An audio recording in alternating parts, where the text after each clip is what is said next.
আজকে বহুদিন বাদে চলে গিয়েছিলাম আমাদের এখানে অতি পরিচিত একটি নার্সারিতে।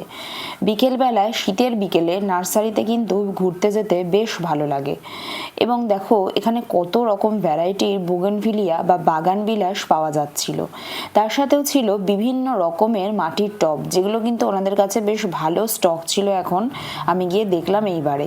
এছাড়া ছিল বিভিন্ন রকম ছোট ছোট তুলসী গাছ, তার সাথে এসেছে প্রচুর পরিমাণে গ্যাদার চারা।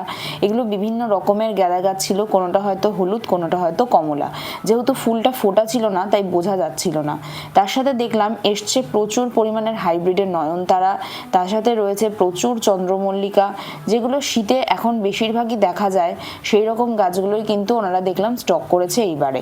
এছাড়া ছিল এক রাশ গোলাপ, বিভিন্ন রকমের লাল, হলুদ, গোলাপি, সাদা, বিভিন্ন রকমের ছিল হচ্ছে গোলাপ গাছ।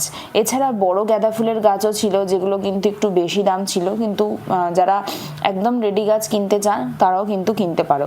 তোমাদেরকে কখনো বলা হয় না, এই ভিডিওতে আমি বলে দিই, আমাদের এই নার্সারিটা হচ্ছে রিষড়া, হুগলি ডিস্ট্রিক্টের যে রিষড়া রয়েছে সেই রিষড়াতে একদম স্টেশনের কাছেই।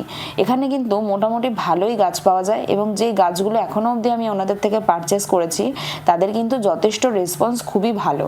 দুটো জবা গাছ কিনেছিলাম, দুটো জবা গাছেরও এখনো অবধি ফুল পেয়ে যাচ্ছি, মানে খুবই ভালো রকমের আমি রেসপন্স পেয়েছিলাম। তো যাই হোক, এখানে দেখে নাও প্রচুর পরিমাণে গোলাপ গাছ রয়েছে। আমাদের এখানে এই গোলাপ গাছগুলো ছোটগুলো 60 টাকা এবং বড়গুলো 80 টাকা বলছিল। আমি এই একটা গোলাপ গাছ ওখান থেকে পারচেস করেছি, আরও বেশ কিছু জিনিস কিনেছি, ভিডিও শেষে তোমাদেরকে দেখাবো। এখানে প্রচুর পরিমাণে ছোট ছোট চারা গাছ ওনারা রোপণ করেছেন। কিছু বেগুনের চারা ছিল, কিছু ছিল শিমের চারা, বিভিন্ন সবজির গাছও কিন্তু রয়েছে ফুল গাছের পাশাপাশি।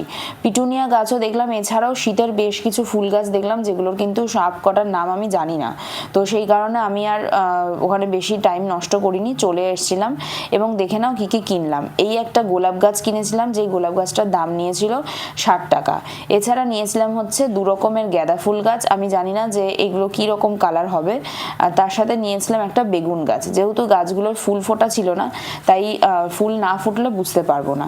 তার সাথে দরকার ছিল একটু ভার্মি কম্পোস্ট নিয়েছিলাম। আর তার সাথে নিয়েছিলাম একটা সাফের প্যাকেট। আমাদের এখানে যা এমআরপি থাকে সেই এমআরপিটাই নেয়, আমি জানি না তোমাদের ওখানে কত টাকা নেয়।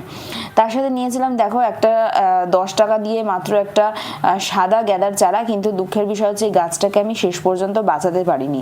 আমি ভাবছিলাম একে হয়তো বাঁচাতে পারবো না, কিন্তু সত্যি একে আমি বাঁচাতে পারিনি, ও আর আমাদের মধ্যে নেই।